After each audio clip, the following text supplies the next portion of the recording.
কালবৈশাখীতে রাজ্যে বজ্রপাতে অন্তত 9 জনের মৃত্যু হয়েছে বলেই জানিয়েছেন মুখ্যমন্ত্রী মমতা বন্দ্যোপাধ্যায়। মঙ্গলবার এক স্যান্ডেলে মুখ্যমন্ত্রী লিখেছেন, রাজ্যে কালবৈশাখীর ফলে বজ্রপাতের জেরে 9 জনের মৃত্যু অত্যন্ত বেদনাদায়ক। তিনি আরও লিখেছেন, সোমবার রাতে বজ্রপাতের কারণে পূর্ব বর্ধমানে মৃত্যু হয়েছে 5 জনের, পশ্চিম মেদিনীপুর এবং পুরুলিয়ায় 2 জনের, নদিয়ায় প্রাচীর ধসে আরও 2 জন এবং দক্ষিণ 24 পরগনায় আরও 1 জন মারা গেছে।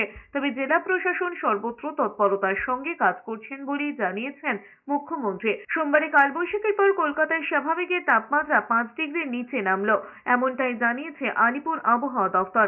হাওয়া অফিস জানিয়েছে, মঙ্গলবারও দক্ষিণবঙ্গের বিস্তীর্ণ অংশে ঝড় বৃষ্টি চলবে।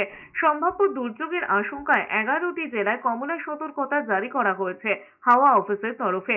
এই জেলাগুলিতে বৃষ্টির সঙ্গে ঘন্টায় 50 থেকে 60 কিলোমিটার বেগে ঝোড়ো হাওয়া বইতে পারে।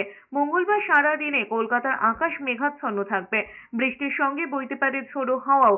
আবহাওয়া দফতর জানিয়েছে, কলকাতা সহ দক্ষিণবঙ্গের জেলাগুলিতে আগামী শনিবার পর্যন্ত বজ্রবিদ্যুৎ সহ বৃষ্টিপাত চলবে। শুক্রবার থেকে বৃষ্টি কমে আসতে পারে। এই সময় সমুদ্র উত্তাল থাকতে পারে, তাই মৎস্যজীবীদের মঙ্গলবার পর্যন্ত সমুদ্রে যেতে নিষেধ করা হয়েছে।